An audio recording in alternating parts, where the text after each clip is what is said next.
Hi students, welcome to your new class. ഇന്നത്തെ ക്ലാസ്സിൽ നമ്മൾ ഡിസ്കസ് ചെയ്യാൻ പോകുന്നത് കുറച്ച് പ്രോബ്ലംസ് ആണ്.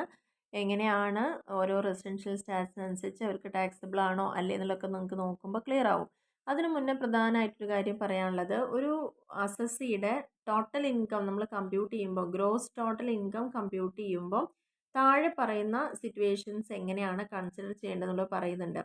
അതായത് റെസിഡൻറ്റ് അല്ലെങ്കിൽ not ordinary resident non resident ആണെന്ന് വിചാരിക്കുക. While computing G T I gross total income of an assessee.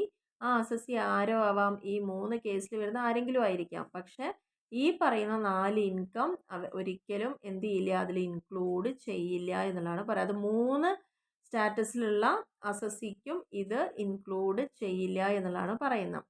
അതായത് അവരുടെ ഗ്രോസ് ടോട്ടൽ ഇൻകം കാൽക്കുലേറ്റ് ചെയ്യുന്ന സമയത്ത് അവർക്ക് ഇൻകം ഏൺ ചെയ്തത് ഈ പറഞ്ഞ 4 മാർഗങ്ങളിലൂടെ ആണെങ്കിൽ അതൊരിക്കലും അതിൻ്റെ അണ്ടറിൽ വരില്ല, അല്ലെങ്കിൽ നമ്മളതിൽ ഉൾപ്പെടുത്തില്ല. ആ 4 ഇൻകം ഏതൊക്കെയാണെന്നുള്ള ഒന്ന് പഠിച്ചു വയ്ക്കാം. ഒന്ന്, ഇന്ത്യയിൽ നിന്ന് അഗ്രികൾച്ചറിൽ എന്തെങ്കിലും ഒരു ഇൻകം ഉണ്ടാവുന്നുണ്ടെങ്കിൽ. 2, ഒരു പാർട്ട്ണർഷിപ്പ് ഫേമിൽ നിന്ന് എന്തെങ്കിലും തരത്തിലൊരു പ്രോഫിറ്റിൻ്റെ ഷെയർ നമുക്ക് കിട്ടുന്നുണ്ടെങ്കിൽ. ഒരു ഹിന്ദു അൺഡിവൈഡഡ് ഫാമിലിയിൽ നിന്ന് നമുക്ക് എന്തെങ്കിലും ഒരു പ്രോഫിറ്റിന് ഷെയർ കിട്ടുന്നുണ്ടെങ്കിൽ, അല്ലെങ്കിൽ പോസ്റ്റ് ഓഫീസ് സേവിങ്സ് അക്കൗണ്ടിൻ്റെ ഇൻട്രസ്റ്റ് വാങ്ങുന്നുണ്ടെങ്കിൽ, ഈ 4 കേസിലും നമുക്ക് 3 റെസിഡൻഷ്യൽ സ്റ്റാറ്റസിലുള്ള ആളുകളുടെ ഗ്രോസ് ടോട്ടൽ ഇൻകം കണക്കാക്കുമ്പം ഇതെല്ലാം ഫുള്ളി എക്സെംപ്റ്റഡ് ആണ്. ഇതെല്ലാം ഒഴിവാക്കിയ കാര്യങ്ങളാണ്. അത് നന്നായിട്ട് മനസ്സിലാക്കുക. പോസ്റ്റ് ഓഫീസിലത്തെ ഇൻട്രസ്റ്റും അഗ്രികൾച്ചറിൽ നിന്ന് കിട്ടുന്നതും ഒരു ഫേമിൻ്റെ പ്രോഫിറ്റ് ഷെയറും ഒരു HUF-ൻ്റെ, ഇവരൊക്കെയാണല്ലോ അസസി എന്ന് പറയുന്നത് നമ്മൾ എടുത്തിട്ടുണ്ടായിരുന്നത്, ഫേമും HUF ഒക്കെ. അപ്പോൾ അതിൽ നിന്നൊന്നും കിട്ടുന്ന പ്രോഫിറ്റിനെ നമ്മളിതിലേക്ക് ആഡ് ചെയ്യില്ല എന്നുള്ള കാര്യം അവിടെ പ്രത്യേകിച്ച് ശ്രദ്ധിക്കേണ്ടതാണ്. അപ്പോൾ നമുക്ക് ഈ ഒരു ഫസ്റ്റ് പ്രോബ്ലം ഒന്ന് നോക്കാം, എന്തൊക്കെയാണ് ഇതിൽ പറഞ്ഞിരിക്കുന്നത് എന്നുള്ളത്. അപ്പോൾ ഇതിൽ ശ്രദ്ധിക്കേണ്ട കാര്യം എന്ന് പറയുന്നത്, income from house property in India. ഇന്ത്യയിൽ ഹൗസ് പ്രോപ്പർട്ടിന് ഇത്ര കിട്ടിയിട്ടുണ്ട്. ഇന്ത്യയിലെ ബിസിനസ്സിൽ നിന്ന് പ്രോഫിറ്റ് പറയുന്നുണ്ട്. പിന്നെ ഔട്ട്സൈഡ് ഇന്ത്യയിൽ നിന്ന് ബിസിനസ്സിൽ നിന്ന് ഇൻകം വന്നിട്ടുണ്ട്, പക്ഷേ ആ ബിസിനസ് കൺട്രോൾ ചെയ്യുന്നത് ഇന്ത്യയിൽ നിന്നാണ് പറയുന്നുണ്ട്. പിന്നെ ഇന്ത്യയിലത്തെ ഡിബഞ്ചേഴ്സിൻ്റെ ഇൻട്രസ്റ്റ്, പിന്നെ ഇംഗ്ലണ്ടിൽ അഗ്രികൾച്ചർ ഉണ്ട്, അതിൻ്റെ ഇൻകം, ഇന്ത്യയിലെ അഗ്രികൾച്ചറിൻ്റെ ഇൻകം, ഫോറിൻ കമ്പനിയിൽ നിന്ന് കിട്ടുന്ന ഡിവിഡൻഡ് ആൻഡ് അൺടാക്സ്ഡ് ആയിട്ടുള്ള, മുൻകാലങ്ങളിൽ അൺടാക്സ്ഡ് ആയിട്ടുള്ള ഫോറിൻ ഇൻകം ഉണ്ട്. പക്ഷേ കഴിഞ്ഞ വർഷമാണ് അത് ഇന്ത്യയിലേക്ക് കൊണ്ടുവന്നിരിക്കുന്നത് ആ ഇൻകം. അതും എത്രയോ മുന്നുള്ള വർഷത്തെയാണ്, അത് ഫോറിൻ ഇൻകം ആണ്, അൺടാക്സ്ഡും ആണ്. പക്ഷേ ഇന്ത്യയിൽ പ്രീവിയസ് ഇയറിൽ കൊണ്ടുവന്നിട്ടുണ്ട്. ഇങ്ങനത്തെ കേസിൽ എന്താണ് ചെയ്യേണ്ടതെന്നുള്ള കാര്യങ്ങളെക്കുറിച്ചാണ് പറഞ്ഞിരിക്കുന്നത്. അപ്പോൾ ഇത്രയും ഇൻകമാണ്, അതായത് മിസ്സിസ് മായ എന്ന് പറയുന്ന ആളുടെ പ്രീവിയസ് ഇയറിൽ അയാൾ ഏൺ ചെയ്തത് ഇങ്ങനെയൊക്കെ കുറേ ഇൻകം ഏൺ ചെയ്തിട്ടുണ്ട്.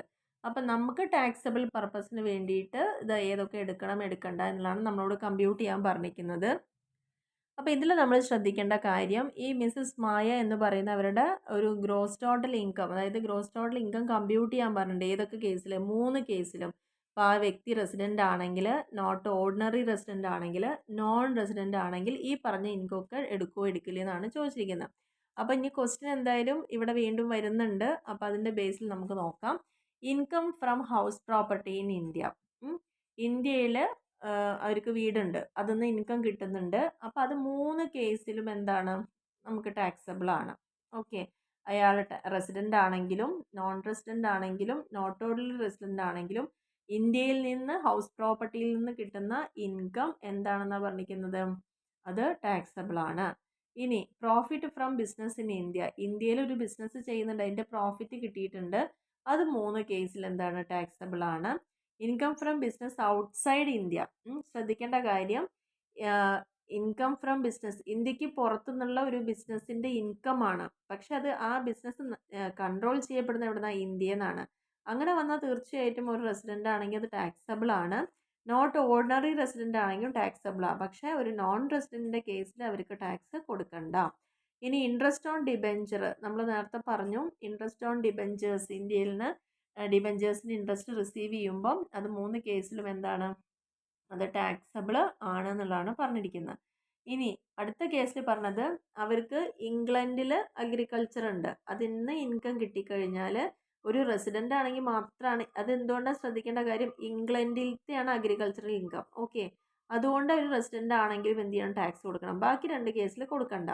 അടുത്തത് ശ്രദ്ധിച്ചു നോക്കൂ, income from agriculture in India. നമ്മളിപ്പോൾ പറഞ്ഞല്ലോ 4 എക്സംപ്റ്റഡ് ആണ്. എന്തൊക്കെ എക്സംഷൻ കിട്ടിയിരിക്കുന്നത്?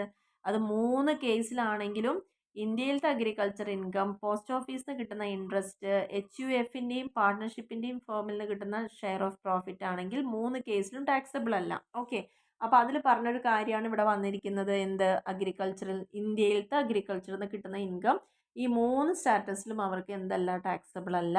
ഇനി പറഞ്ഞിരിക്കുന്നത് ഒരു ഫോറിൻ കമ്പനിയിൽ നിന്ന് ഡിവിഡൻഡ് കിട്ടുന്നുണ്ട്.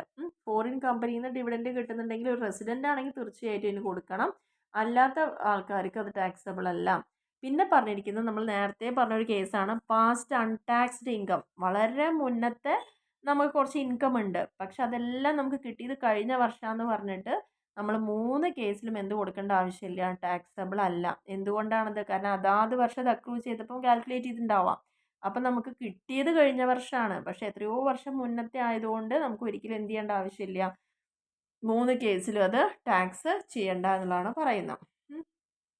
അതേപോലെ തന്നെ നമുക്ക് അടുത്തൊരു ഇലുസ്ട്രേഷനും കൂടി നോക്കാം.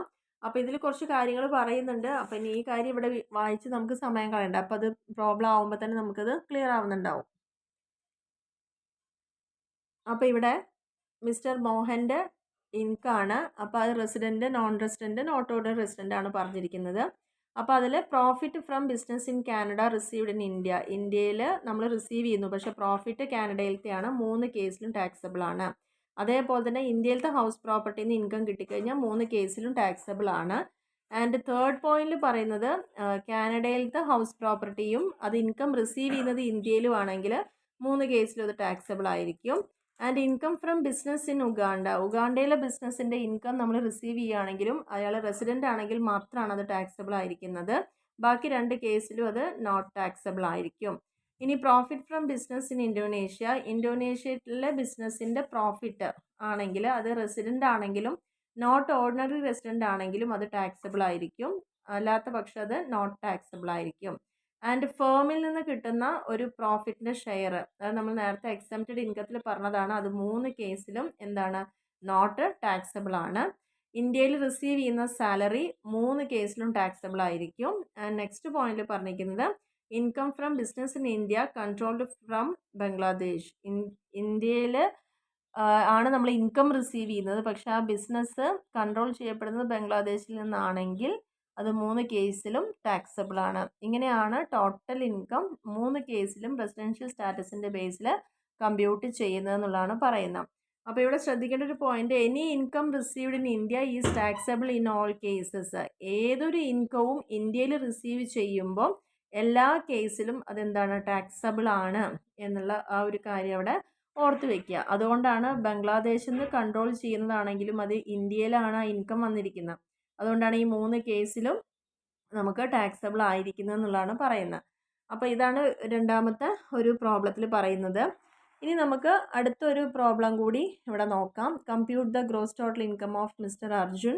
അതും ഈ ഒരു 3 കേസാണ് പറഞ്ഞിരിക്കുന്നത്. അപ്പോൾ ഈ ഒരു 3 കേസിൽ നമ്മൾ മനസ്സിലാക്കേണ്ട കുറച്ച് കാര്യങ്ങൾ, കൊൽക്കത്തയിൽ ബിസിനസ് ചെയ്യുന്നുണ്ട്, അതിൽ നിന്ന് ഇൻകം കിട്ടുമ്പോൾ നമുക്കറിയാലോ അത് ഇന്ത്യയിലാണ്. അപ്പോൾ 3 കേസിലും ടാക്സബിൾ ആണ്. ജർമ്മനിയിൽ നിന്ന് റോയൽറ്റി റിസീവ് ചെയ്യുന്നുണ്ട്, അതൊരു റെസിഡൻ്റ് ആണെങ്കിൽ മാത്രമാണ് ടാക്സബിൾ ആവുന്നുള്ളൂ. അതേപോലെ തന്നെ ഇൻട്രസ്റ്റ് ഇന്ത്യയിൽ നമ്മൾ റിസീവ് ചെയ്തിട്ടുണ്ടെങ്കിൽ 3 കേസിലും ടാക്സബിൾ ആണ്. Income from business in Pakistan. പാകിസ്ഥാനിലത്തെ ബിസിനസ്സിൻ്റെ ഇൻകം ഇന്ത്യയിൽ റിസീവ് ചെയ്യുന്നുണ്ട്, അപ്പോൾ 3 കേസിലും എന്താണ്? ടാക്സബിൾ ആണ്. അതേപോലെ ശ്രീലങ്കയിലത്തെ ബിസിനസ്സിൻ്റെ പ്രോഫിറ്റും 2 കേസിൽ നമുക്കവിടെ ടാക്സബിൾ ആണ്. 3-ാമത്തെ കേസിൽ നോട്ട് ടാക്സബിൾ ആണ് വരുന്നത്, കാരണം ഇത് ബിസിനസ്സിൽ നിന്ന് കിട്ടുന്ന പ്രോഫിറ്റ് ആണ്. നെക്സ്റ്റ്, ഒരു ഡൊമസ്റ്റിക് കമ്പനി, ഇന്ത്യൻ കമ്പനിയുടെ ഡിവിഡൻഡ് കിട്ടുകയാണെങ്കിൽ അത് 3 കേസിലും എന്താണ്? ടാക്സബിൾ ആണ്. ഇനി ഇന്ത്യയിൽ നമ്മൾ കൊടുത്ത സർവീസിൻ്റെ പെൻഷൻ റിസീവ് ചെയ്യുന്നുണ്ടെങ്കിൽ അത് 3 കേസിൽ ടാക്സബിൾ ആയിരിക്കും. ഇനി HUFൻ്റെ ഒരു ഷെയർ, നമുക്ക് പ്രോഫിറ്റിൻ്റെ ഒരു ഷെയർ കിട്ടുന്നുണ്ടെങ്കിൽ നേരത്തെ പറഞ്ഞ പോലെ അത് എക്സംപ്റ്റഡ് ഇൻകാണ്. പോസ്റ്റ് ഓഫീസിലത്തെ, HUFലെ, ഫേമിലത്തെ ആൻഡ് ഒരു പോയിന്റ് കൂടി പറഞ്ഞാൽ അഗ്രികൾച്ചർ ഇൻകം. ഇത് 4 എക്സംപ്റ്റഡ് ആണ്. പിന്നെ പാസ്റ്റ് അൺടാക്സ്ഡ് ആയിട്ടുള്ള നേരത്തെ പറഞ്ഞ അതേ കേസാണ്. ഫോറിൻ ഇൻകം ആണ്, മുൻ വർഷങ്ങൾ അൺടാക്സ്ഡ് ആണ്, റിസീവ് ചെയ്ത് ചിലപ്പോൾ ഇപ്പോഴായിരിക്കാം, പക്ഷെ അത് 3 കേസിലും എന്തല്ല? അത് ടാക്സബിൾ അല്ല എന്നുള്ളതാണ് പറയുന്നത്. അപ്പോൾ ഇവിടെ പ്രത്യേകിച്ച് നോട്ട് ചെയ്യേണ്ട കാര്യം, remittance of income earned outside India to India is treated as foreign income. On the basis of the first receipt. എവിടെ നിന്നാണോ അത് റിസീവ് ചെയ്യുന്നത് അതിൻ്റെ ബേസിലാണ് ആ ഇൻകം റെമിറ്റ് ചെയ്യുന്നുണ്ട്. ഔട്ട്സൈഡിലാണ് ഏൺ ചെയ്തെങ്കിലും ഇന്ത്യയിൽ റെമിറ്റ് ചെയ്യുമ്പം ആ ഒരു ഫസ്റ്റ് റെസീപ്റ്റ് എന്നുള്ളതിൻ്റെ ബേസിസിലാണ് നമ്മളത് ട്രീറ്റ് ചെയ്യപ്പെടുന്നത് എന്നുള്ളതാണ് പറയുന്നത്. അതേപോലെ തന്നെ ഒരു ഡൊമസ്റ്റിക് കമ്പനിയിൽ നിന്ന്, ഒരു ഇന്ത്യൻ കമ്പനിയിൽ നിന്ന് കിട്ടുന്ന ഡിവിഡൻഡ് എന്താണ്, എപ്പോഴും അത് ടാക്സബിൾ ആണ് 3 കേസിലും എന്നുള്ളത് ഓർത്ത് വെക്കുക. അപ്പോൾ ഇത്രയും ഈ ഒരു 3 പ്രോബ്ലം തന്നെ വളരെ ക്ലിയർ ആയിട്ടുണ്ടാവും എന്ന് വിചാരിക്കുന്നു. Okay, thank you.